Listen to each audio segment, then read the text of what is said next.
Welcome back to the Tipsy Theology podcast, where we talk about stuff. Yeah, lots of things.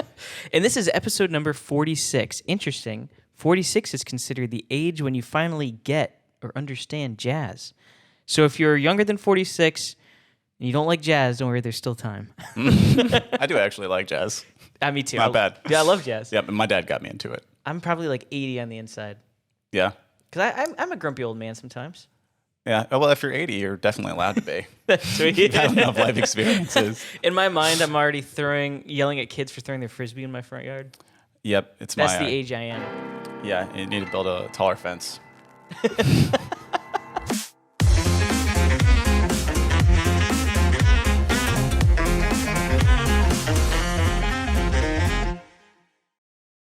Well, I'm sure many of you guys are wondering, many of the people listening, who's this extra voice that they hear today? Hello. This is my good friend Will Yes. from Catapult. Will, tell me about yourself. Yeah. So, like you said, my name is Will, and my last name is Mays. Oh, yeah. We don't want to keep you a secret. Yeah. I like to put myself out there. You guys hunt this man online. Yeah, you can totally follow anything that I do, whether it be on YouTube or Instagram or TikTok. Because I am a content creator, but more than like internet content creation, which is kind of a headache for me sometimes to manage and keep up with. Yeah, it's a lot. Yeah. I really mostly just post on Instagram stories whenever I am posting videos, and it's just whatever I'm thinking of in that moment. And that's like, that is cool. Usually pretty daily. But what do I actually do here at Catapult? I work for Crazy Horse Productions, which is a film production company, and we do things like music videos, YouTube content, and commercials, TV spots, and currently in the works is a film that we have a script for and a lot of pre-production concepts for, and it's going to be a comedy horror zombie movie. That's going to be fun. I would say it's kind of like a Yellow Brick Road story mixed with like Zombieland. So there's like a lot of chase scene elements to it because it's surrounding a bus that's been outfitted for the apocalypse. So yeah, it's going to be like a funny Mad Max zombie movie. A lot of zany characters, and it's definitely very early in development. And the gentleman I work for, he's actually one of the founders here at Catapult, Jared Allen. And for some reason, he is a ghost. Like half the people here don't know him unless they I don't think I've ever met him before. Yeah, I know. Yeah. And I say this about him. I think it's hilarious, but he looks like kind of like Tom Cruise. Oh, sick. He looks a little bit like Tom Cruise, except he's not a Scientologist.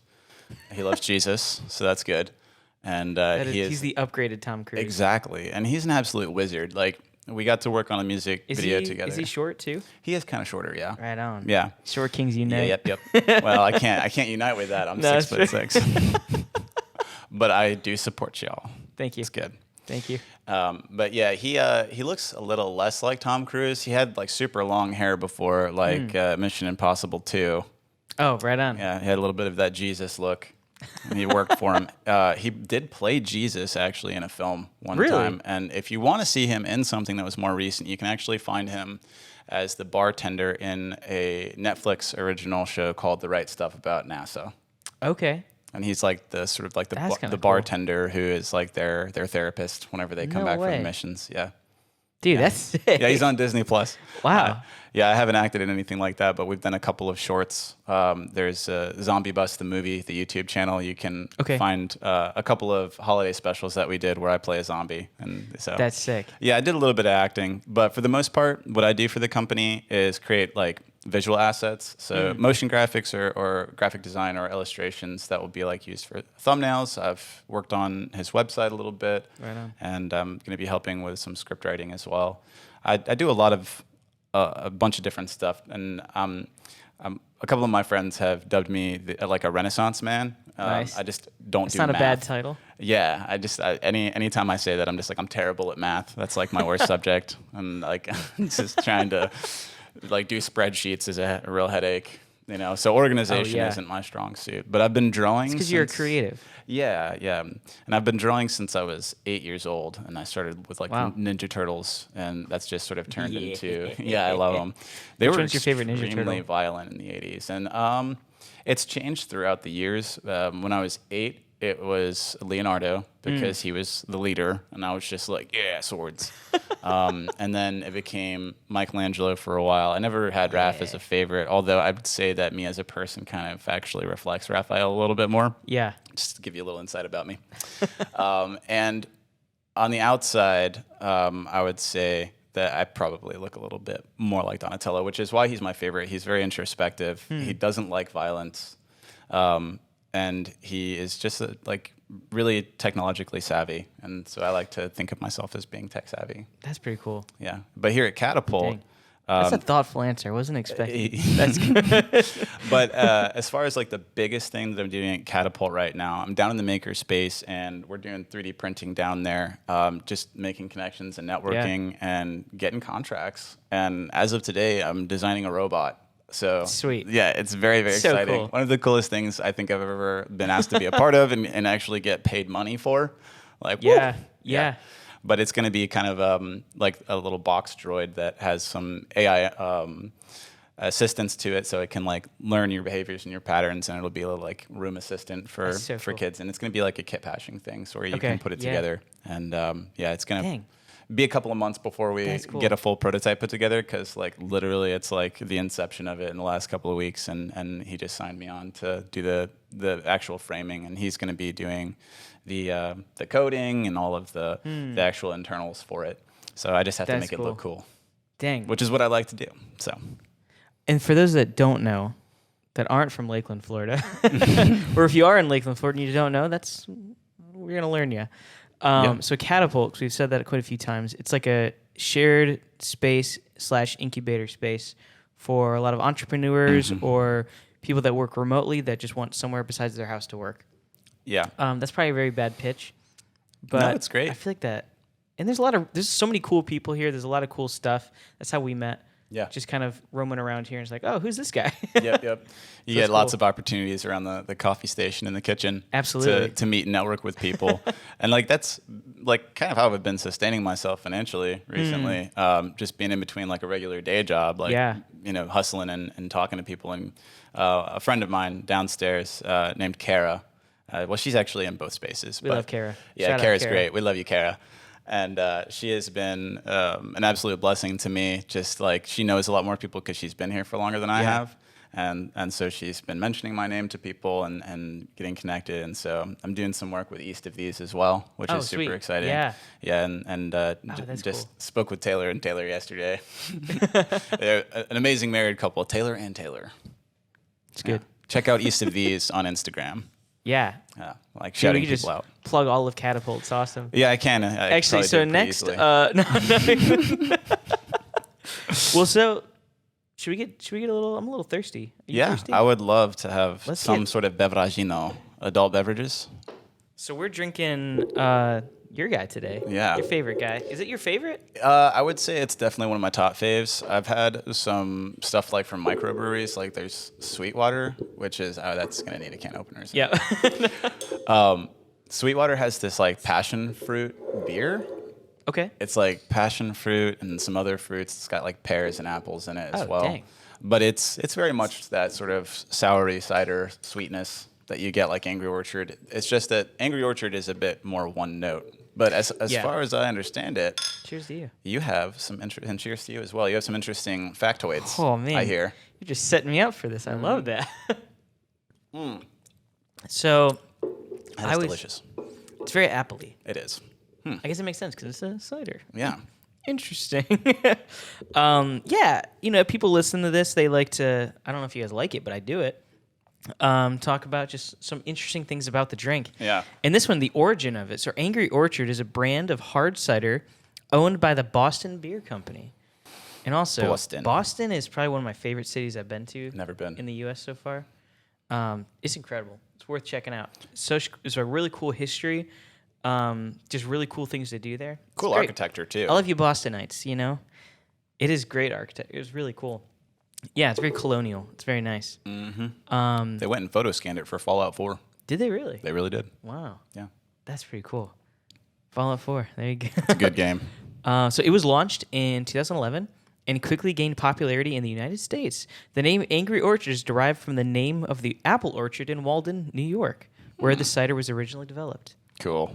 Angry Orchard offers a wide variety of hard cider flavors, which actually I didn't know that. Yeah. Ranging from traditional apple, which is what we have here, to innovative blends like pear, cherry, and ginger. Yeah. Their products cater to various tastes and preferences, making them popular among cider enthusiasts and casual drinkers alike. Yeah. Don't you love how I can say that much in one breath? Yeah, I know, right? You've been doing breath control work for a while, haven't you? Wim Hof, you know. And then fun fact, I like to throw some fun facts in here. Angry Orchard hosts an annual harvest fest at their orchard in Walden, New York.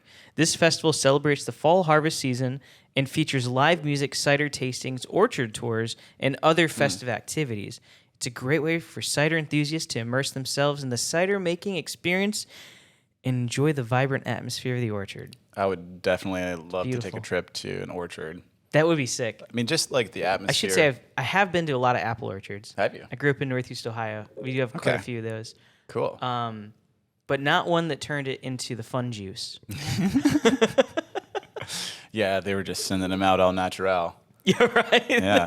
Like, you can just eat these ones. Yeah. There's another type of Angry Orchard, by the way, that wasn't on the list, but it's like the dry one.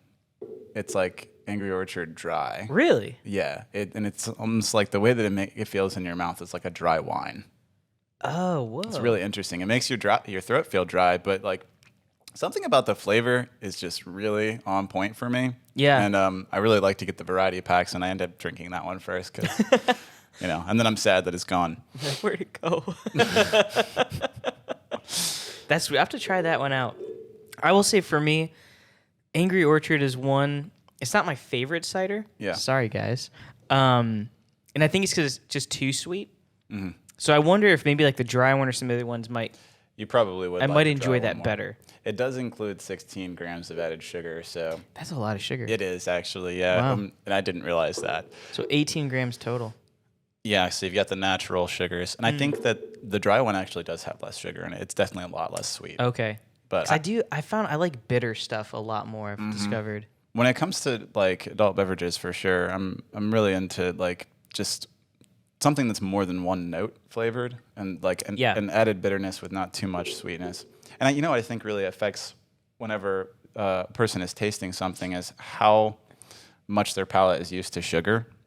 Oh, that's fair. Yeah, and I stopped consuming sugar like 7 years ago, like for the most part in my food. And that's a really good way to lose weight, by the way.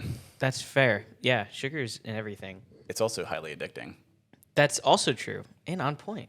Yeah, I didn't think about that. That's amazing. That's funny. That was an accidental segue. Actually, I do want to ask before we dive into that a little bit. It's a question I ask a lot of our guests. So, what are your views on alcohol? I feel like there's a huge wide range of what people fall on that. Yeah, alcoholism is obviously a big issue everywhere, but like praise God, I've never struggled with alcoholism personally. Yeah. I think that the biggest word we can take into consideration is moderation. And moderation is a really, really important. The Surgeon General says that if you have more than 3 alcoholic beverages a week, that you're like on a regular basis having them, that you're an alcoholic. And it's so three beverages a week, guys. Like that's not a lot. You should not go to Ireland. Yeah, everybody's an alcoholic. No, no joke. I don't remember how many it said. On I'm average. sorry to interrupt. You're good. But it was on the back of one of the bottles because we were in like some grocery store. And we're like, oh, let's just grab some drinks. Oh, nice. My sisters and I when we were there, and it was like, oh, this is like considered the normal.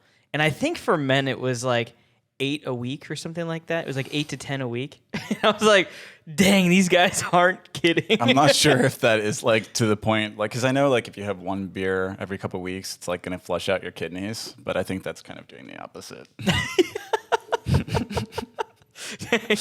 So it's funny to hear that. It's like different standards for sure. Yeah. I mean, I also think like culturally, by the way, in other countries outside the United States, the stigma of alcoholism is not the same because there's not the same kind of rules around it. Like, this is kind of a biblical thought, but when you have something that is forbidden, it makes people want to do it more.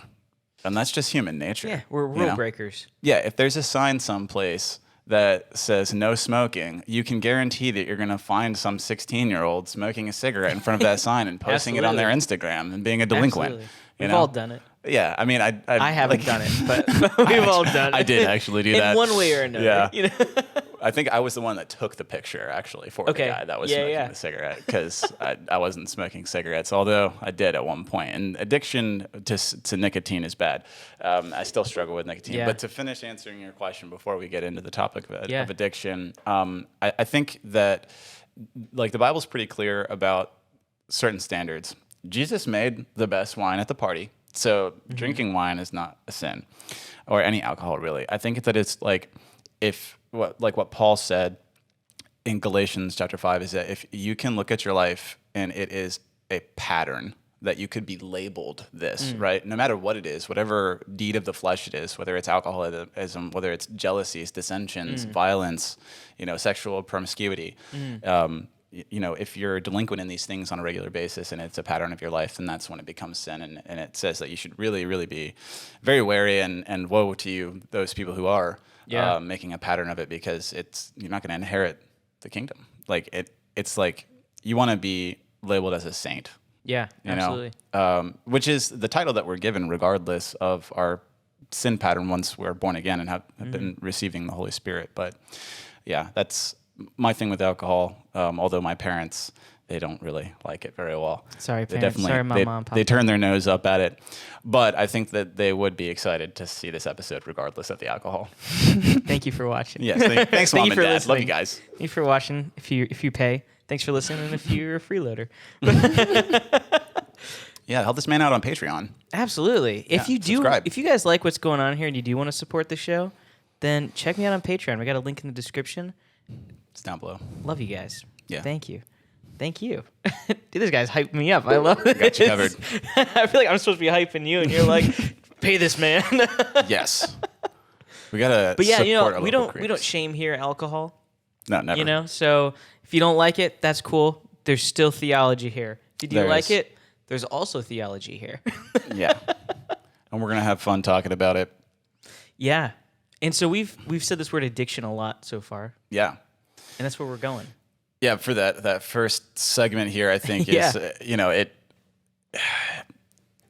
I have an addictive personality, and I don't know if I've told you my whole story, but it's something that hits really close to home, because I was a drug addict for 10 years, ruined my marriage, divorced, and really I look back and the Lord was freeing me from something He didn't want me in, but not to go into that. But it was like a lack of self-awareness and apathy, and I think that addiction in and of itself, if you were to define it, we have some notes here. What is it? Is it a disease? Is it mental instability? I mean, those can kind of go hand in hand. Is it a result of trauma? There's no simple answer, because it's yes to all of them. It's yes and. I know that my reasons personally for whenever I was using on a regular basis was because I was trying to feel better when I felt bad, and I was not wanting to feel feelings that were bad. And initially, I think people,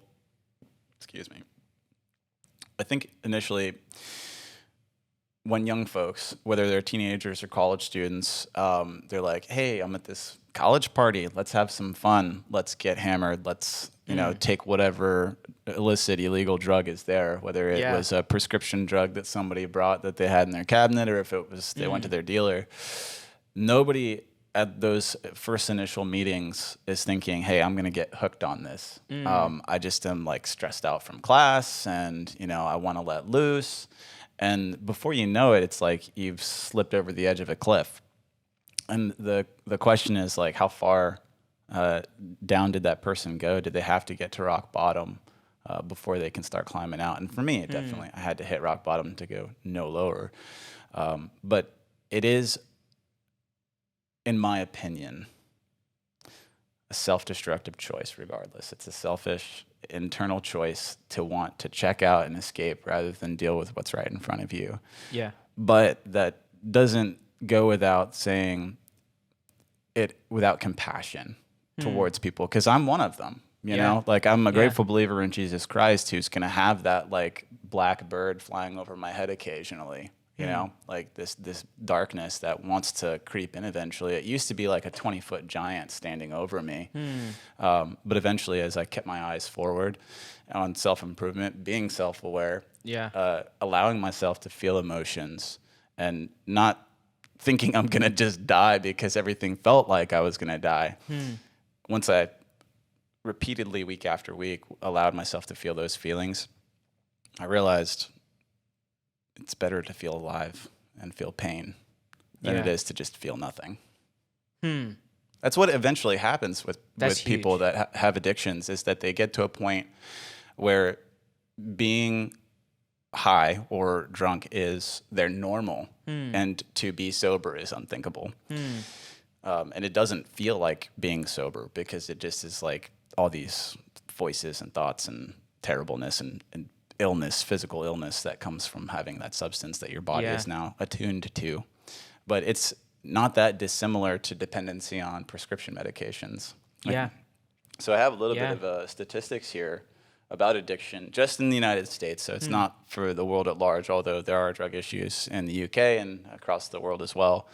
But the highest used drug, and I'm sure that this is not a surprise to anybody, whether it's legally used or illegally used, it's 34.8% of high school students in the United States use marijuana. Yeah. Which has definitely become more acceptable, I think, in a lot of people's eyes. It's not a taboo, really. Yeah.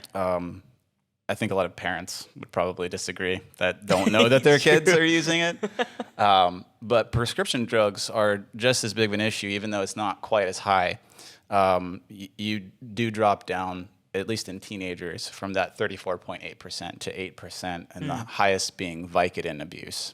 But people will abuse things like Xanax, as well as opioids, painkillers. So you've got the anxiety killer, which is like a Xanax, and a benzodiazepine is like the official, medical name for that one. But there's more staggering rates actually, besides just like the smoking of the herb. I think that from what I've been able to deduce just by doing research, the highest number of addicted people in the country is alcoholism. So guys, drink responsibly.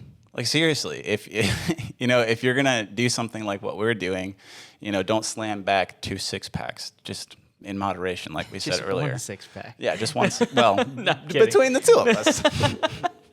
No, it's true. And like you said, with the moderation, I think that's a big point. It's also knowing yourself too.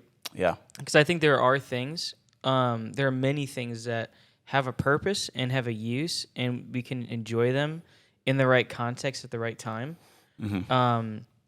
But it's like you said, if you're using that as an escapism, I think maybe I'm going too far in saying this, but it's like I think regardless if it's like a substance or if it's working out or something like that, I think those things are or food is a big one too. It's like I think those things are great in their context, but if we're using those to avoid issues and to avoid dealing with something happening, then we're misusing them.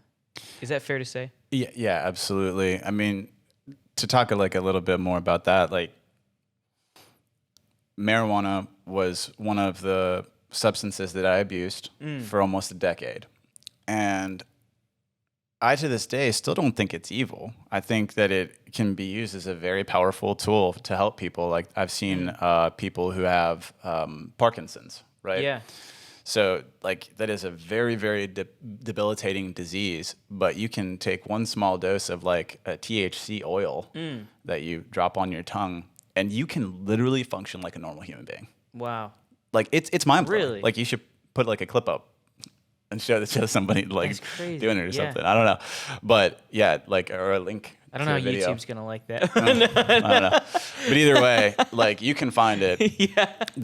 You can look up somebody using THC as a medicine for Parkinson's, and they're shaking the whole time, and then just 5 to 10 minutes after they've taken their dose, it's very clear that it's doing everything that it should be, and it looks like a miracle. It really, really does. Wow. For somebody with Parkinson's to be able to stop shaking, to be able to write their own name, to be able to speak without tremoring.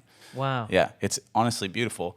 But for somebody like me, or other people that were just using it to try to escape like a mental or emotional issue. For me, I was just like making a lot of bad decisions. And so I was like not wanting to deal with them or deal with the negative feelings of them. But overcoming it really, for me personally, I don't think it necessarily requires Jesus' intervention for every single person, because not every person that has had addiction issues does turn to Jesus and they still overcome it. But I do think he's the best option. Yeah. I moved to Florida a little over 3 years ago. Actually, it's like 3.5 years now. Holy crap. Dang. Yeah, just to come to I've rehab been at here for 3 Lighthouse years as well. Yeah. Nice. Yeah. Not for Lighthouse, but Yeah, I'm glad you didn't have That's to go cool. through that. Yeah, plug. yeah. So you came here specifically for Lighthouse Ministry. I did, yeah. Fun story behind that actually is that two of the mission directors, the women's director, her name's Bridget, and her husband Joe, he's the men's shelter director. We were in the same small group, like adult small group at church, and in West Really? Virginia, where I'm from. No way. Yeah, and they hit me up and they were like, "Hey, do you know how to drive a U-Haul truck, like a 16-foot?" And I was just like, yeah, I've actually done that before. so they Not surprised to hear that. Yeah, they paid me to like drive the contents of their home in a U-Haul No way. from West Virginia all the way down here. And it was a great experience. I got to hang with them for like a week and a half, go to the beach. I got to see Lakeland. That's cool. And immediately after I got home, I relapsed. And it was like 8 months of just absolute darkness. And Yeah. When I finally like came home from tripping at my neighbor's house, I confessed everything to my parents, and ended up 4 days later, I got on a plane, and like Joe and Bridget, they welcomed me and they said, "Hey, That's we're cool. glad you're here." Like Yeah. I talked to the director over there, the guy that ended up being my case manager, Barry. Love you, Peepaw. And yeah, that's what everybody calls Barry, Peepaw. That's awesome. Yeah, and so like he and I spoke on the phone a few times, and like it could not have lined up more perfectly, because first of all, like they had a bed ready. The church that I was going to in West Virginia bought me a plane ticket, That's cool. and then Lighthouse bought me an Uber from Tampa. Wow. And 8.5 months down the road, and it's history. But That's amazing. yeah, so that was kind of the story there. Dude, congrats. Thank That's you. so cool. Yeah, like sobriety was achieved.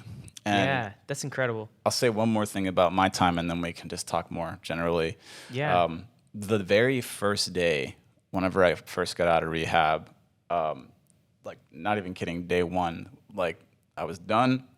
I was going to be transitioning into a work program where I was going to be moving to a different house in Lakeland. Excuse me. You're good. It's That Angry Orchard. Angry Orchard's talking.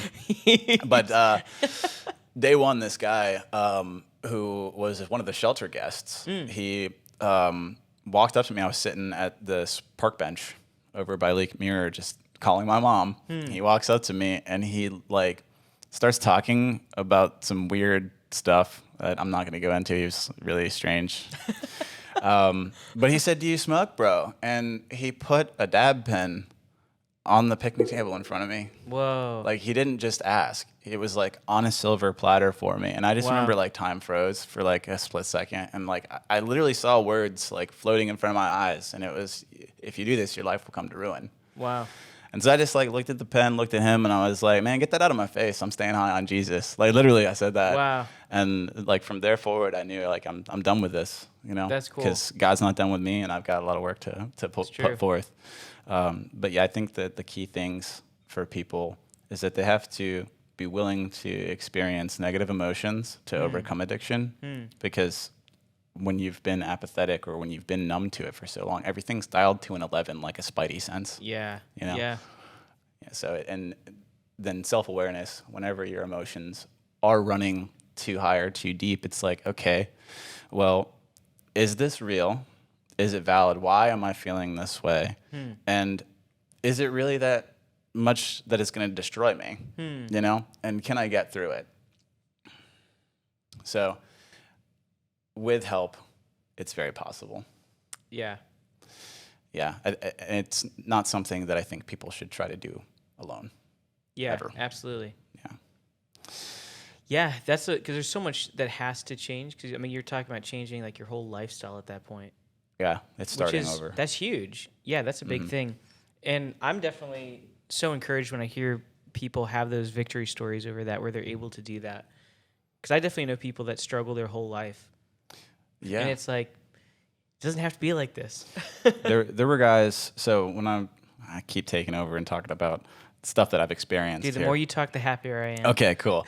So when I first transitioned from the actual rehab over to the secondary program, they required us to go to this weekly thing called Celebrate Recovery. And there were guys there that they were just encouraging me, and they were like so happy to see, I'm still in my 20s and I'm getting my head on straight and changing things. It's great. Because there's these guys that were in their 40s and 50s and 60s, and they'd been stuck in their addictions for that long, and like you could really see just like how much it had affected their bodies specifically. Like, wow. And there's other addictions too. There's like sexual addictions and eating addictions and anxiety addiction. Like you can be addicted to your anxiety, and it's almost like a place of comfort rather than like stepping out of it, because it's scarier to step out of the beast that you know instead of a beast that you don't know. Seems so counterintuitive, but it makes sense. Yeah. It's so delicious. And there's no shame in seconds. It's true. I am, because I I probably will have a grab second another one. too. Yeah. Whenever I'm finished, I'll let you know. But there was one thing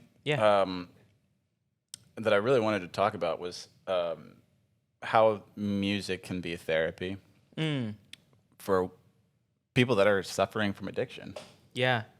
And for me, my favorite band is Reliant K. Classic. They are. And I had never heard the album Forget and Not Slow Down until I moved to Florida. And it is now my favorite album. That's cool. And there's two songs on that album specifically that, like, I listened to them over and over when I was in rehab and, like, just bawled my eyes out. Wow. And there was, like, pieces of information in them that were, like, divinely appointed to me that I felt were those moments where I became more self-aware of saying, oh, my gosh, this is what I've been doing. And this is what I need to stop doing. Yeah.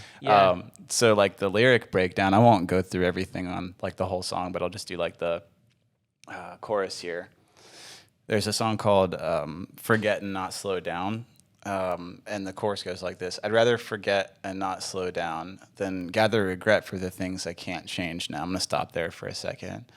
I don't think he was like suggesting that we forget about our past entirely, because as we know, like if you don't study history, you're doomed to repeat it, right? Right. I'd have to guess that he was saying you don't want to live in the past. You want to keep your eyes forward, because if you live in the past, like it is going to cause you to feel condemnation. Yeah. It's going to like make you feel like that old version of yourself. You're going to start believing false core beliefs about yourself. Yeah.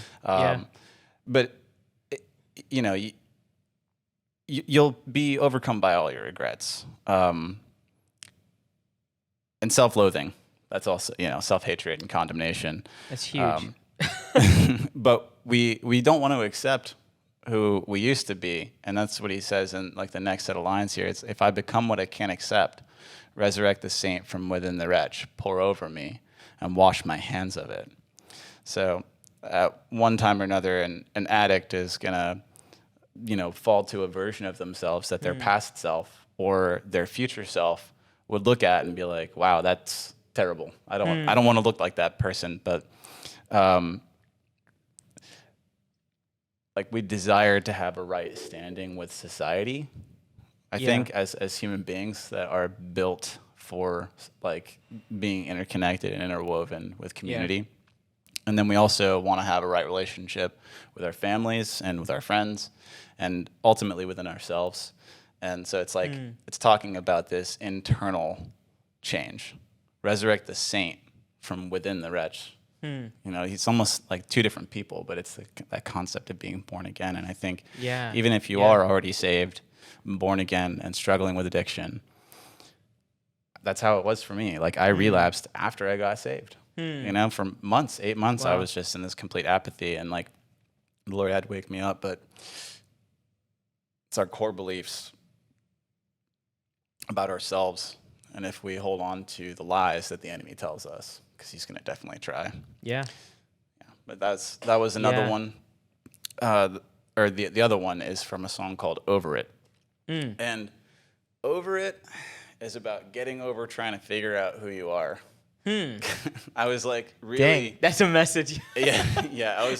I was unfortunately very obsessed with my own personal identity. I wanted God to like carve out my own river. And there was a couple of things that really woke me up from that.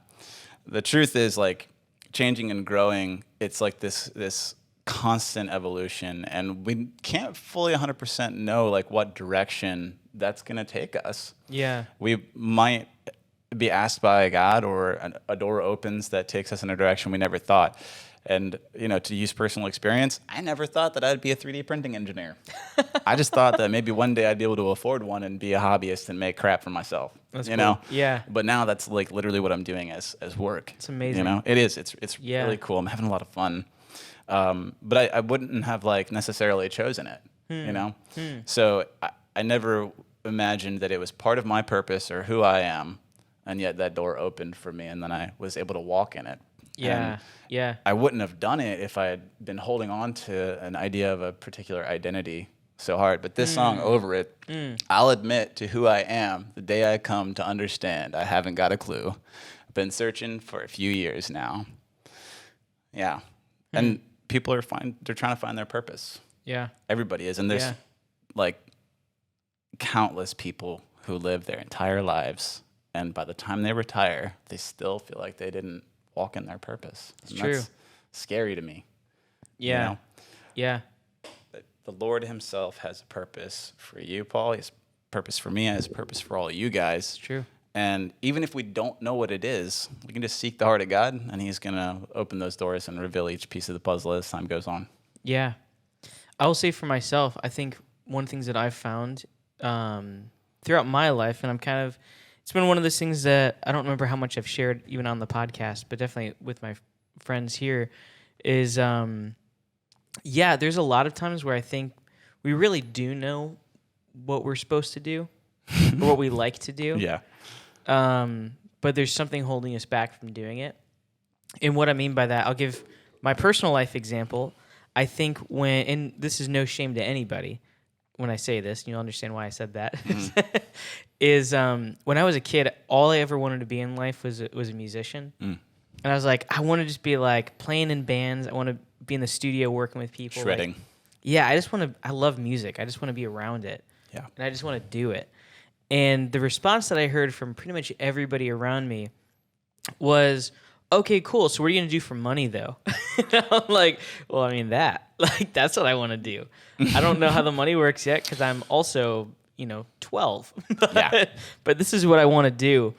And that was a very prevalent thing for a long time. But after hearing that message so often, and again, it's really me who internalized and accepted this, where I was like, oh, there's a barrier here. And I would look stupid if I tried to pursue what I want to do. And I think regardless of what that is in life, I think there's an element that exists in that. Whether the message you're telling yourself is, I'm not good enough to accomplish it, or I'm stupid to accomplish it, or, whatever it may be. I think a lot of it is we have to be honest with ourselves and being like, well, if this is what I really believe that the Lord has gifted me to do, and this is the direction, then that's really the best place I can go. And I know this is a positive story so far for me, but it's like, ever since because I used to work for Geico, and it was not a spot for me. And the way people who work for Geico, if you love it, I'm so happy for you. It was not my love. Working there, it's because it wasn't where I was supposed to be. It wasn't what I was supposed to be doing. Yeah, you can tell. It just sucked the soul right out of me. I was just like, I've worked a call center job before. I've definitely been it's there. just not for me. It's for some people, but it wasn't for me. And basically just saying like, I'm not doing this anymore. I'm gonna go work on music. I'm gonna work on the podcast, Tipsy Theology, and I'm gonna just work on video editing, just like what I can do around here. And last year I didn't make that much money. I'll be very honest with everybody, but the amount of happiness I gained from just doing what I love, astronomical, and surviving is like, this is incredible. I would do this every year. If I just broke even every year and had nothing, and in the bank, I would be the happiest man alive. That was my 2023 as well, actually. Oh, really? Now that you mention it, yeah. There was a lot happened in 2023. It was, yeah. But here I am now, and it's like, oh, the Lord's put me in a position where I enjoy what I do, and I'm able to, not only stay alive, but I'm able to thrive here a little bit, and I'm growing. And you guys can be a part of that too. Because, even the listeners in the podcast, like, you guys have really encouraged me to continue doing this and really just dive more into the word and the podcast and just growing these relationships to have people like you on here as well. Yeah. And I've never been happier. I'm glad. I feel like... So all that to say, back to purpose, I would say, to segue back into you. I feel like happiness is something that comes and goes. It's true. And I've certainly had my moments where I was like really depressed this year already. 2024. Yeah. But the two things that sort of go hand in hand that have helped me to, like, regardless of how good things have been or how excited I've gotten, is peace. And I think that's great. I've been searching for peace probably You're my a whole popular life. man. Yeah, I'm sorry. Dude, I'm so you're sorry, good. guys. You're good. Yeah, it was the same 3 people over and over trying to call me right now. They need you right now. No, it is a rapper, actually. Oh, sick. Yeah. Right. Somebody I produced for. My brain. Crap, I just totally lost what I was about to say. Purpose. This year's been tough so far already. Yeah. Peace. That's the and word. peace. Yes. Yes. So like peace and joy go hand in hand. And I think that, like, when it comes to purpose, stability is really important. Right? Because, like, so you've done a lot of other things. I just silenced that. Gosh dang it. I'm sorry. Dude, you're good. Thought I had everything silenced before. But yeah, so I would say that, like, we never know the full extent of God's plan. And I don't know what's coming this year. I've already experienced a bunch of craptasticness over the month of January. That was really tough. Without getting into any details, I was, like, without a vehicle for almost a month. And that was really rough. But I'm thinking, like, I'm looking at it in a positive spin, is that God was like, okay, we're going to get everything really rough out of the way at the beginning of the year. So that means the rest of 2024 is going to be an uphill climb, and you're going to just see a lot of really good stuff happen. But I wanted to ask you a question. Yeah. Speaking about, like, the music being therapy thing and how that was, like, really helpful for me. Because it really does fulfill both you and I's purpose, I think, or at least part of our purpose. I'm still new at this, guy. Sorry. Making music, like you said, from a very young age. My story is the opposite. I never once thought I'd be making music, but I released an album in January of 15 songs that I fully produced and wrote the lyrics for. Cool. Yeah. But, like, I know because you and I both share the same faith, and we see, like, a moral code, right? Obviously, we want to choose music for ourselves, or music that we make that is positive, and spreads a good message. But what do you think about, like, the negative effects that music has had on people, as far as, like, very controversial songs? And what are your opinions on music nowadays that's just, like, really nasty and, like, talking about sex and violence and, like, do the artists have a responsibility? This is the real question here. Do the artists have a responsibility for the message that they're preaching, or is that up to the fans to distinguish and be able to filter it out? That's a big question. Yeah. It's a very big question. It's a great question. It's tough because I don't know if we can place anything on any one person, but I would say, and I'm speaking for myself, it's like, and I'm in a different position, I will say that, because it's like, I'm not ranking on charts with my music. Me neither. Yeah, so it's like, yeah, so I have the freedom. There's a lot of freedom that I have right now.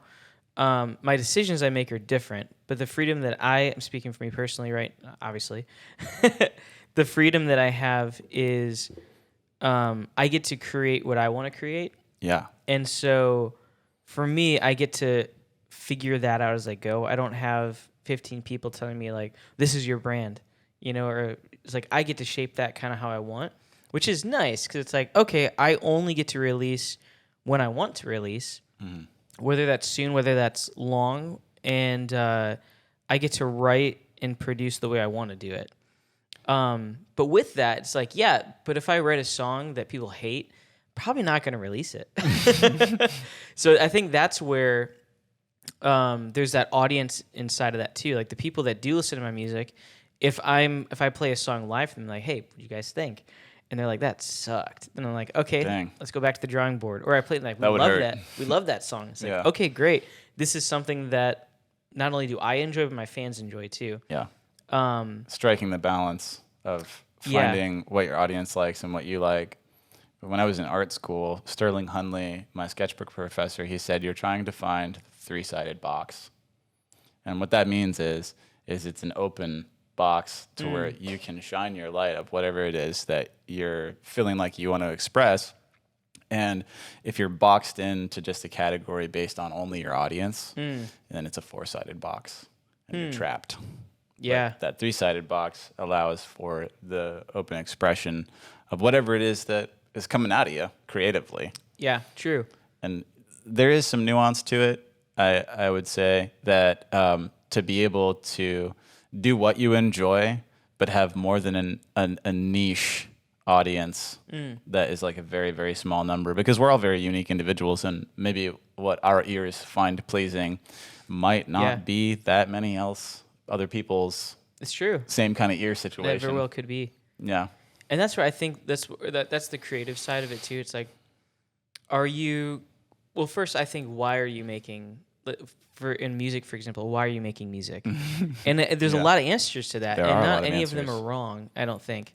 Yeah. It's like there are some people that say, oh, I'm doing it just because I can't help it. I just love to create in this way. The purist. If you're in it for the money, I'm really not into that. I'm sorry. Oh, I want money. I mean, of course I do want money. Like, it's not on the list. It's just not the highest on the list. And there's some people that, I've heard of many artists that are like, oh, I just did this because, Kiss is a great example. Their whole goal, the band Kiss. Okay. Tell me more. Not the act Kiss. Well, the band, and I'm probably going to butcher their origin story, but their whole thing is, how do we not work very hard, get a lot of girls and a lot of money? And they're like, well, rock star.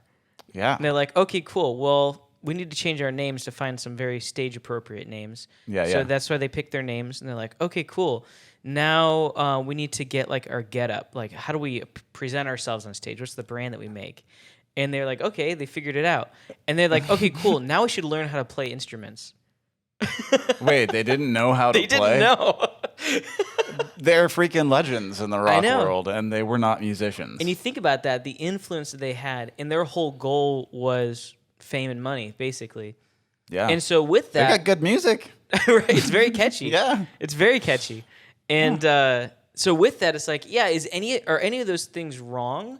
It's like, well, I don't really think so personally, but I do in some ways say that there is responsibility on both sides. One, to answer your original question, one on the artist side is, I think it's like, are you actually able to do what you want to do?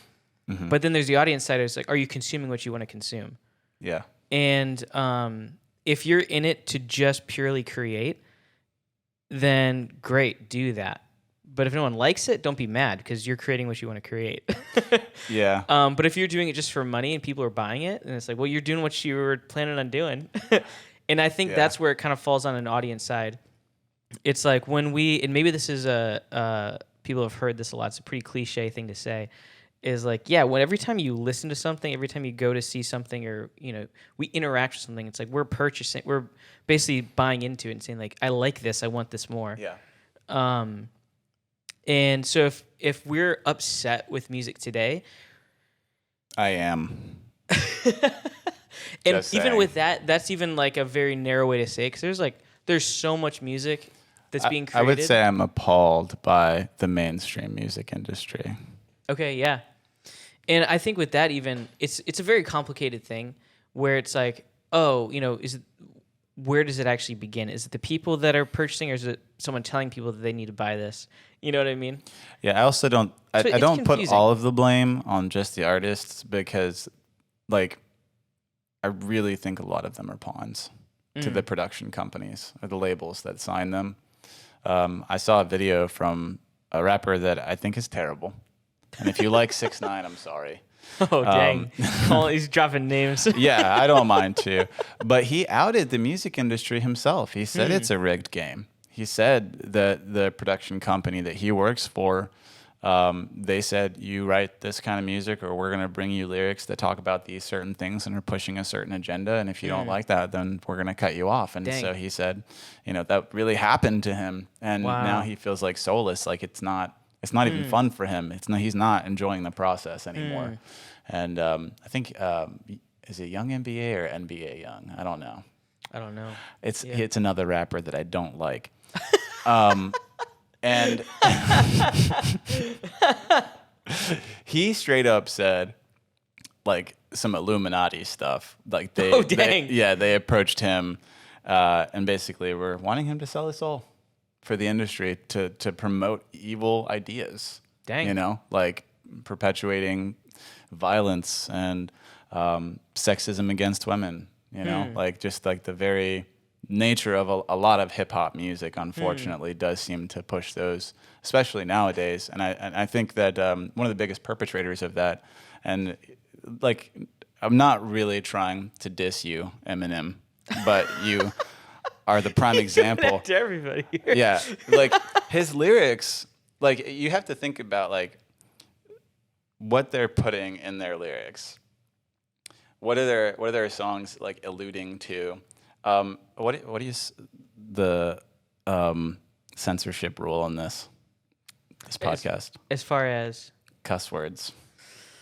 The rule I usually go by is I try to avoid it, but if it's then there, I might bleep it. Yeah. Okay, I just won't say the full words. Yeah. But this is like really where my frustration Even though comes this podcast is not necessarily family friendly, because I usually try to give a warning, but I usually try to keep it pretty PG. Yeah. There's some episodes where it's like, yeah, this one's not for your kids. Okay, got you. I try to keep it pretty PG. I won't say the really, really bad words. But this is from Eminem. Yeah, I don't need you dropping any bombs here. Don't you get it, B? No one can hear you. Now shut the F up and get what's coming to you. You were supposed to love me.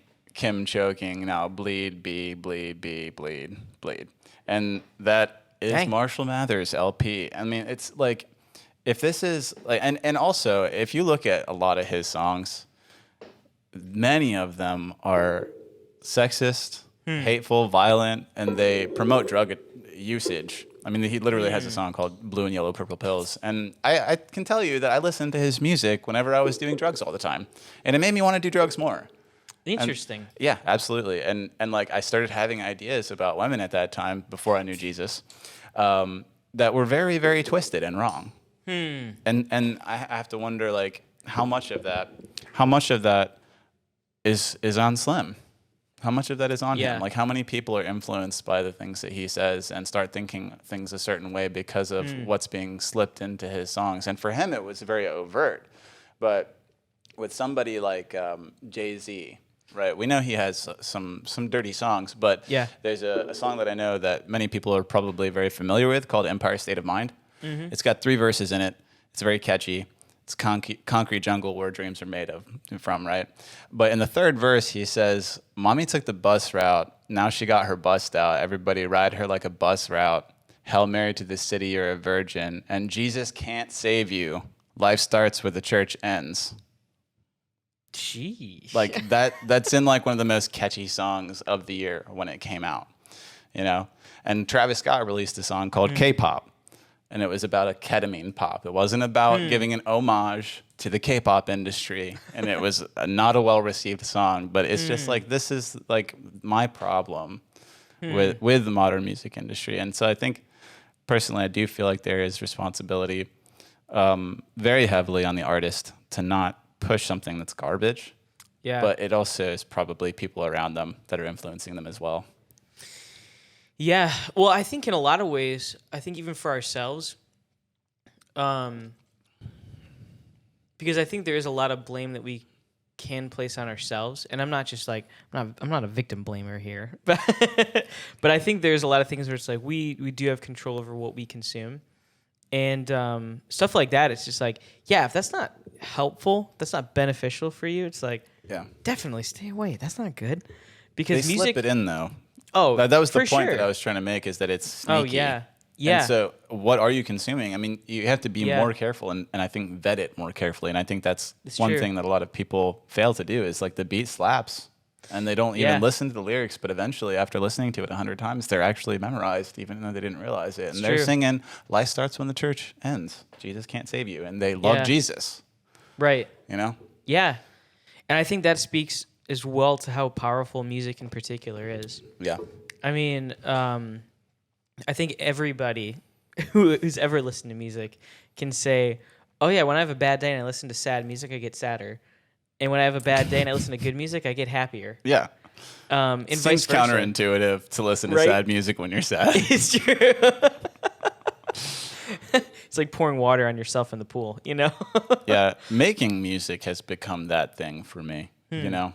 And you probably relate to this, is like when you feel sad, you might make a sad sounding chord progression, but like it's like, I think maybe this is something that's pretty common for us as men in our society. We weren't trained to like feel our emotions. True. But music really helps us with that. Do you feel Boomer like there are parents. certain times? Yeah. Love you, Mom and Dad. We love you guys. But you've been doing music a bit longer than I have. What kind of tools have you been using recently As far as like, to actually produce? to actually produce. So I know you use Logic, right? Yeah, Logic Pro. And I have like a little MIDI keyboard Oh, heck controller yeah. that just like inputs it. Yeah. Like super low latency too. I'm really That's sweet. really happy with it. That's good. Yeah, I use Studio One. I had a buddy who was a rep years ago for Personas, and he gave me a copy of Studio One 2. And he's like, "Hey, just give it a try. You know, it's free. Enjoy it." And I was like, "Okay." So I started But using he it. paid for it? He just had like a promotional, like, pro copy of it. Cool. And he's like, "Yeah, it's yours. Enjoy it. It's a free license." I was like, "Thanks, man." Yeah. So up until then, I had always used Pro Tools. That's what my dad uses to record his stuff. And so I learned that, and that's an industry standard. That particular DAW is? Yeah, Pro Tools. That's like that's the go-to one. So I was like, okay, cool. That's what I knew. And then I started learning Personas, and I was like, I really like this. Yeah, I haven't used that one at all. I've messed with Logic. I've messed with Cubase, and they definitely all have like their own benefits to them. Ableton is one. I actually use that a little bit. I'm trying to learn that more. I've heard a lot of good things about Ableton. Yeah. You know, Ableton Well, especially the kind of has- music you're in, it would be, I think, a really good tool to Really? be Why? able to use. Because a lot of EDM guys use that. Really? And like, yeah. Especially if you want to throw some like get like a light show going. There's like a lot of interwoven pieces with that, which Really? is really sweet. You can program light shows? Yeah, dude, it's What? really wild. Okay. It's all right. wild, especially for sequencing. It's great. But yeah, so I've always used Studio One up until now, and I still use that today. It's just what I'm most comfortable with, and that's it for me when it comes to creating. I'm always like, how do I get to creating faster? And I want to remove. This is actually kind of goes down to what we're talking about later, which is AI, and that's one of the benefits to that for me is like, I want to remove all those like annoying things. So I actually template a lot of my sessions to like have a certain programs or certain sounds already up. Because a lot of my music, I'll write it on guitar or piano. Yeah. It's And- usually piano chords for me. Okay. Yeah, and it actually the songs I write to change based on what I'm writing with. And then I'll usually MIDI everything. I'll just track Absolutely. it all that way. Yeah. And so for me, having that templated, it's like I can just open a session and everything I need to start is already open. And I'm like, let's go. I Like just start instrument creating, presets and things? Nice. which is great. And then I can get in the producer mindset later. Do you have a favorite synth? Like one of the synth That's plugins? tough. I've been learning Surge a lot more. And Haven't heard of that one. I really like them for building synth sounds. The other one that I've been messing with, and I know they upgraded to something else, and we're shouting out a lot of people. I love it. But you guys should check all this out. Is they changed their name to something else, but I got the old version, which is called Helm. Never heard of it. It's a synth builder. It's really easy to use. It's a little, at least the version I have is a little buggy. I've heard some people say it works, but mine's like not perfect. Perhaps it needs an update. Yeah, but the guy stopped updating it, and I emailed him. He didn't email me back, so I was a little upset. Dang. I think you need to buy like the full pro version of it now. That's probably what you got to do. Yeah, it doesn't support the older version. Right. Yeah. So That's how to get you. yeah, so I've been messing with that, but a lot of the stuff I do is still like live instruments because that's what I'm comfortable with. You were telling me the other day you play multiple, right? Yeah, so guitar, bass, and piano are the main ones. And then I mostly use that for, like, I use the MIDI stuff a lot of times for, like, strings because I don't have access to a lot of orchestral sounds. Instruments. And people, I don't, at least where I'm at here in Florida, I don't know a lot of people that are very skilled for what I want. So I'm still, if you're out here in Florida and you're really good at violin or cello or viola, or double reach bass. out to me. Oh, I love a double bass. Yeah. So stuff like that, or like building synths. Sometimes I'll do to track drums, and then I'll have like my brother or some other drummers that I know. I know some great drummers in here in Florida, and I'll have them. We should get them in a room together because I would love to talk to some drummers. Dude, I love drummers. It's good. They are a different breed. Yeah. They really are. They're very interesting folks, and they just like keep time very differently. True. It's the tempo. They're always on a particular tempo. Everything is. Even the way they walk. Yeah. It's like they're always tapping the kick drum while they're walking. But yeah, so I mean, because the kind of music that because I'm more like the indie pop is what I usually produce. Love indie pop. With a little dash of jazz in there every once in a while. Like a jazziness. I like jazz hop. It's kind of like LaCroix. The jazz influence on my essence music of flavor is like LaCroix. You know? Yeah. It's like I'm about they it. waved a pear over it. And So what constitutes like an essence of jazz within an indie pop song? Like, is it just like the rhythm is a little bit eclectic or what? yeah, I'd say some of the rhythm or maybe some of the chords that I choose, stuff like that.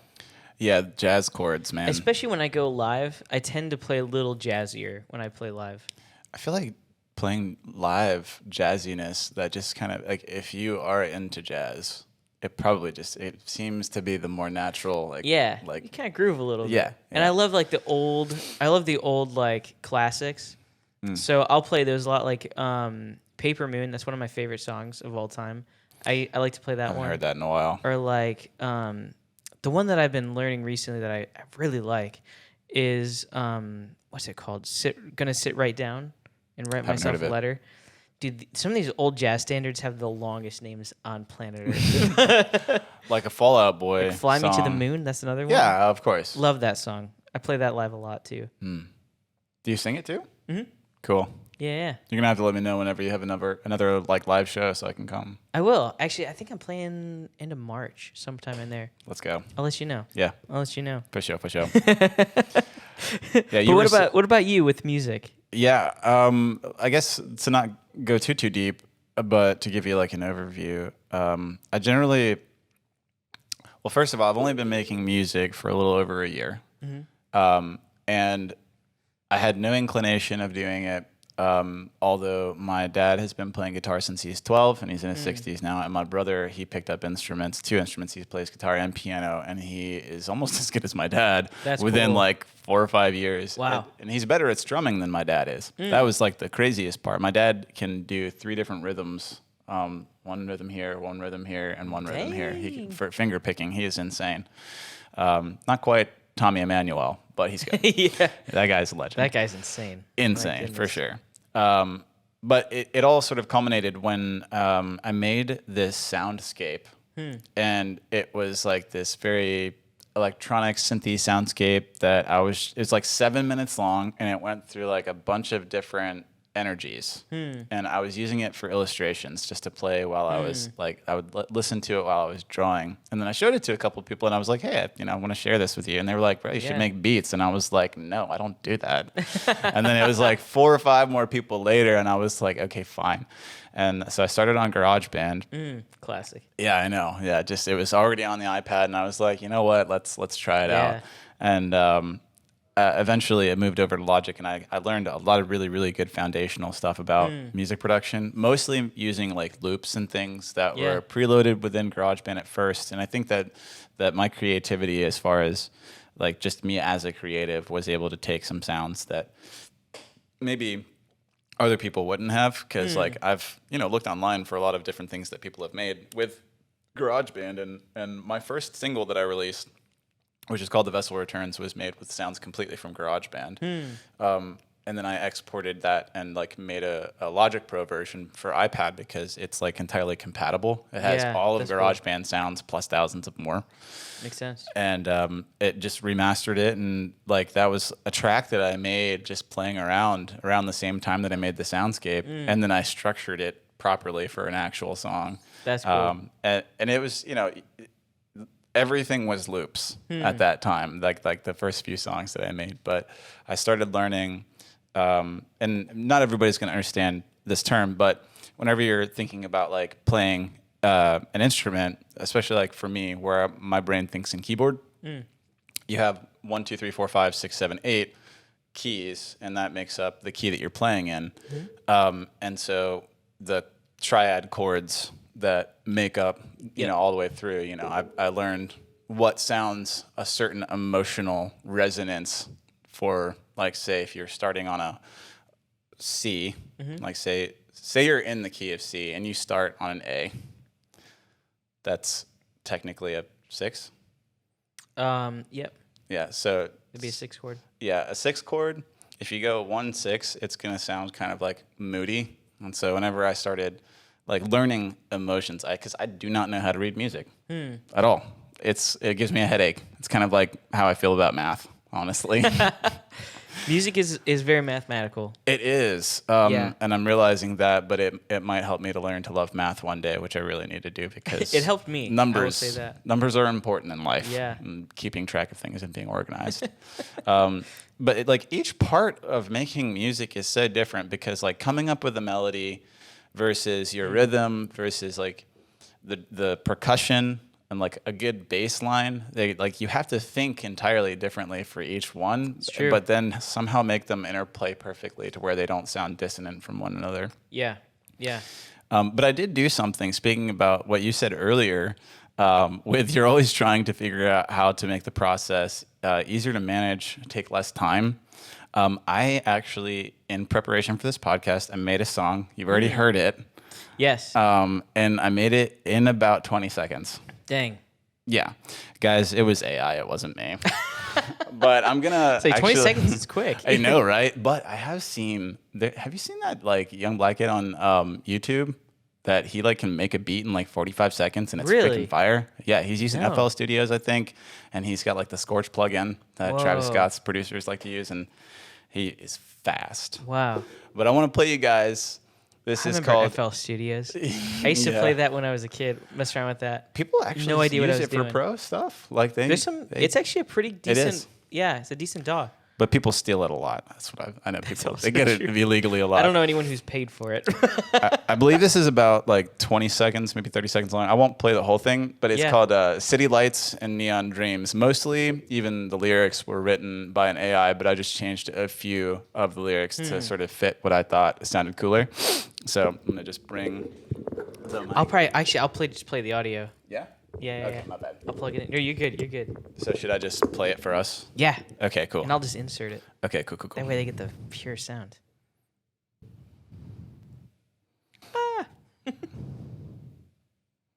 So, are you ready? I'm ready. City lights, world is alive. I'm feeling the rhythm, vibing on overdrive. Bass heavy beats pumping through my soul. Take a look inside before I lose control.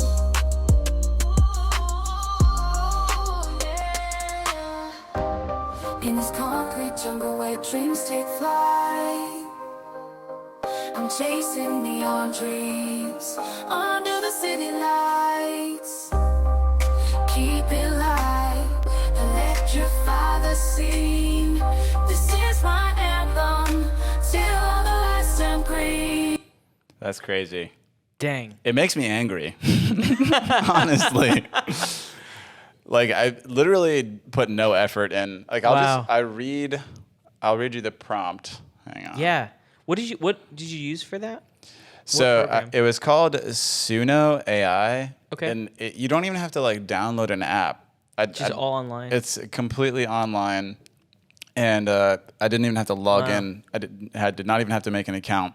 But this thing wrote lyrics for me, and I just put in that I wanted it to be like EDM bass, funky bass with EDM drums and strong punchy synth. And then it like wrote lyrics that were kind of based on that descriptor because I didn't put lyrics in, so it just like came up with it. And then I also said like with some modern hip hop vibes as well, because that like I was basically putting in the mixture of Frankenstein genres that I like. Okay. When I make music, to kind of see what that sounds like. Yeah, to see if it could make anything that would like buzz in my ears, and it does. That's the thing I hate to admit. I love it. I love the way it sounds. It sounds so fun, and like even the modulation on like the AI voice is similar to stuff that I do with mine to make myself sort of sound like an android. Right. Yeah. A little bit of that modulation. But that seems to be the one that people find the best right now. Dang. Is the Suno AI. I'm not plugging it here because I'm not actually a supporter. I think that creatives should be supported. What are your thoughts on AI? Since we're kind of right into that. I think it's dangerous personally and risky. I'm not so far of a conspiracy nut to think that Skynet is happening anytime soon. Okay. Yeah. Because like, to just break down like really quick for you guys, if you're like not really fully understanding yet what AI is, or if you think you know but you might not know here, what you think of as AI, like ChatGPT, it's not a true AI, right? AI would be a self-aware computer that knows that it's a computer and it knows that you're a human. Right. It has an identity and it can think for itself and even come up with new ideas. But that's not what's happening. No matter how creative we might think an AI is, it is taking compiled data and reamalgamating it. So, for example, say we fed it a data set of like 1 million pictures of Elon Musk and then a bunch of articles and schematics of like spaceships and astroscience, right? It could then spit out an image that perfectly looks like Elon Musk standing in Cape Canaveral when that photo was never taken. But it doesn't actually know Elon. Like it doesn't have an experiential knowledge of him the same way that we do. And so it's more accurately called a neural network because it is a network of information that can then be spat out in whatever one and zero form binary that it wants. Yeah, that makes sense. There's like a lot of opinions out there about AI. Before I continue on the rabbit trail that is mine, I would love to know how you feel about it and how have you been like using it, if at all? Yeah, that's a great question. And it's funny because it's that conversation's been going on for a couple of years for me now with people in a lot of different areas. And it comes and it goes. But it is surprising to me how threatened some people feel by it. Let me just say it's like I don't think it's without I think there is potentially some danger inside of it, and there's definitely a lot more going on that we have than we have access to. Oh, for sure. Because that's how everything works. But with that is like as a creative, and especially where I see it now, is when I even when I hear that. It's just like, for me, it's like, all right, that's not something I'm going to create. But for me, it's like, I create something different. And even if it writes something better than I'll ever write in my entire life, it's like, it doesn't really bother me. because it's like I create because I like to create, Yeah. and it can't do anything. It can't make up a new melody without us feeding it something at the current moment. Exactly. If that changes at some point, that changes. But what am I trying to say here? So I think that because I do use AI, I often use like ChatGPT. I'll use it actually I've used it before too. in helping me with like with my outlines and stuff for the podcast. But that's after I write all of my notes out in a bullet point form, and I was like, "Hey, can you organize this for me?" Yeah, summarize, please. And it does a great job of it. It really does. And does. I use it. I use it for that. But for me, it's like I view it as more of a tool, and I think the right way for I was just talking about this with a bunch of creatives yesterday or 2 days ago. I think that the right way for us to look at AI and approach it currently, and I might change my mind here in 6 months, is I think we often look at it as, all right, how is this going to create? Or how is it going to help me create? Or how is it going to take away from my ability to create, instead of how does it help me create better? Or how does it help me create faster? Yeah. Or differently? And I think that's, for me, that's how I look at it. And because I don't think it'll ever be able to recreate or replace a human, because there is something so unique about the development of humans and how we approach things, how we view things, how we mess things up to potentially create. Yeah, it's just such a uniqueness that I don't think... Per person. Yeah, and I don't think that can ever be replaced by some kind of artificial intelligence. And so, yeah, I think ultimately there's something that is inherently valuable about human art versus AI art. Well, it can't be copywritten. Because it's human. Yeah. Yeah, that's also true. But I think there's I just think there's something that we place more value on that simply because it carries something different. I think that with art, there's a value beyond the surface of it, and that's what's behind it. That's why it's like, okay, why do we want to know about an artist? It's like, think of your favorite artist. Well, often when we love an artist, it's like, well, who is he? What does he like to do? How does he think? What was his thought process behind the song? That's something that I think we inherently care a lot about, because it adds value to what we're listening to. Now, if we were to replace that with, oh, this computer wrote this song, it's like, oh, well, who's soulless. this computer? What is it like? What does it think? That question. We wouldn't ask that question. And I think that cheapens the art. Even if it creates something immaculate, if it creates something that is just a masterpiece, it'll still never be as good as a human creation, because those elements are missing. That's my view of it. It's not as impressive when some sort of database supercomputer makes something, because all it's doing is reorganizing what's already been done that's genius by somebody who had to like put the blood, sweat, and tears into it to make it actually happen. Yeah. You know, it would be like if a new symphony was written by ChatGPT that was based on Bach. Yeah. You know, it might be cool, but it's not it's not Bach. Yeah. It's really not him. It's true. Yeah. And as far as like what it's actually really useful for, you know, like I haven't found too many uses other than like just like asking it general questions or like telling it to write things for me. Like you said earlier, like organizing notes. I'm terrible at being organized. Oh, it takes forever. Yeah. And it just like, it's mentally draining. Yes. To try to organize like thoughts or notes. Like you saw the podcast notes that I sent you. They were very, very scatterbrained. Honestly, like, it stressed me out looking at it. Really? But I've seen my own notes, so I get stressed by my own too. But that's the whole reason, like that you would run the notes through ChatGPT, because it's going to spit something out that you can look at and be like, wow, this is amazing. It's perfect in 20 seconds. Right. You know, like we didn't have to go through the hard time of saying, okay, how do I summarize this? And I do like that. Like there was like one stanza in one of my songs that ended up being like the bridge for one of my songs that was like halfway written by ChatGPT, but I still had to go back because I was like, I can't let this be this. I can't even let one line be fully AI right here. I got to change it. But there were certain words it came up with, and it was really, really cool. So I do see like positives, but. And I think that's a good way to use it too, is it's a prompt for creativeness. Yeah. And I think that's the right way to look at it. Elon Musk is somebody that I don't idolize per se, but I watch a lot of and listen to a lot of the things that he says. And he has a very strong opinion on AI. I think that he's kind of calmed down on it some because X, or Twitter, is who's calling it X? Not me. No one. No. But there's like an AIX model that's coming out where it's like AI based. I don't know what that's going to look like, but they're making it.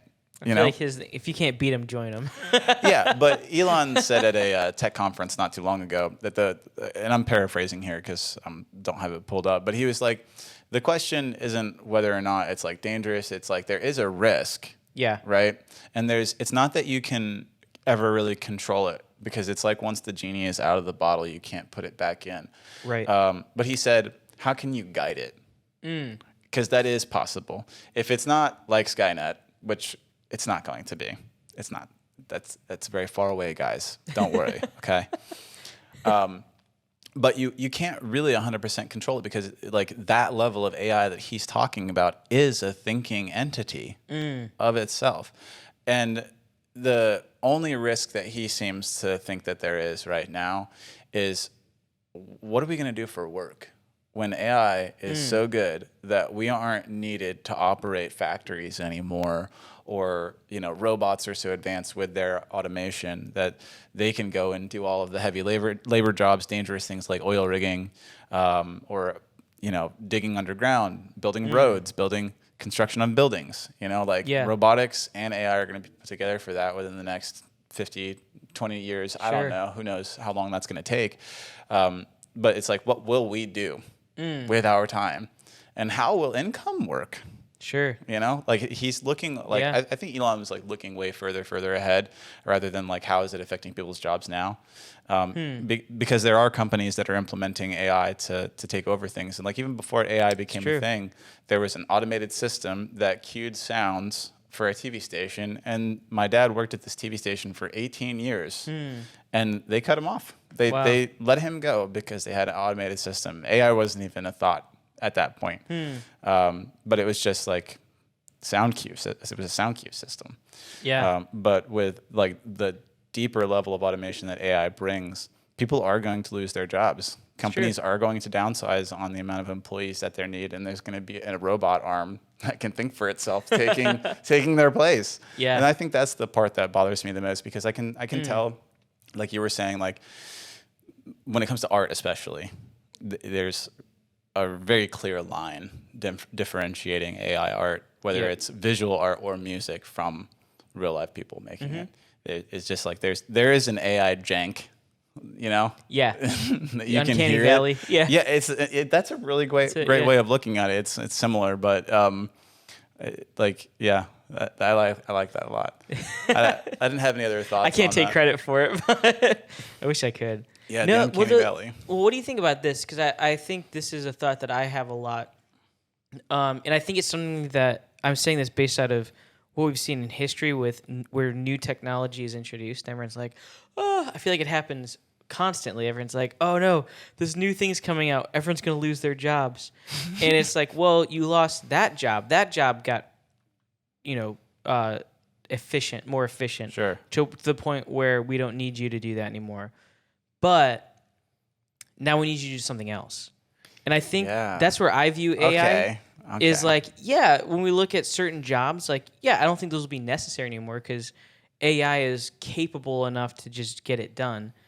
But what it ends up doing is creating a new job that we never thought of that now needs to be now needs to be filled. Sounds like futuristic jobs. Yeah, it could be kind of cool. That's how I think about it. I don't know if that's fair. But I think that's a pattern we've seen when any new technology is introduced. There's a gentleman downstairs, actually, who we were discussing it earlier just because I knew I was going to be talking about it with you. And he's very smart. And he said this about artificial intelligence is like anytime that humanity has come up with a tool, it's tool plus human equals greater productivity. Yeah. Not tool, just tool makes greater productivity. Right. You Yeah. know? So like True. there's always going to be a need for a human element. And I think that that's just maybe it's even a law of nature. Yeah. You know, and if that's true, which I hope it is, that the human element is always needed, then we won't have an AI apocalypse. Here's hoping. And if it does, hope it's not in my lifetime. Yeah, I don't know. The statistic for technology advancement is that like technology becomes twice as advanced every 2 years. So whatever advancement ChatGPT is at this point, within 2 years, it will be dwarfed. And Dang. it will, yeah. So I don't know what's going to happen in 2024, but ChatGPT got pretty advanced with 4.0. It is quite impressive. Yeah. Yeah. If you download the application version on your computer, you can actually tailor it to like understand your personality and certain things. Like wow. Andre was telling me earlier that he put into it that I hate it and it literally causes me physical pain. When you call yourself a large language model UI. And so it won't say that. It won't introduce itself that Really? way to him anymore because he's customized it. Yeah.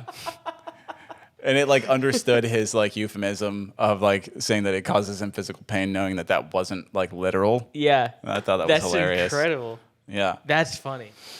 I don't really know how to. I think we've gotten to our ending here, haven't we? Yeah. Is there anything else you'd like to share?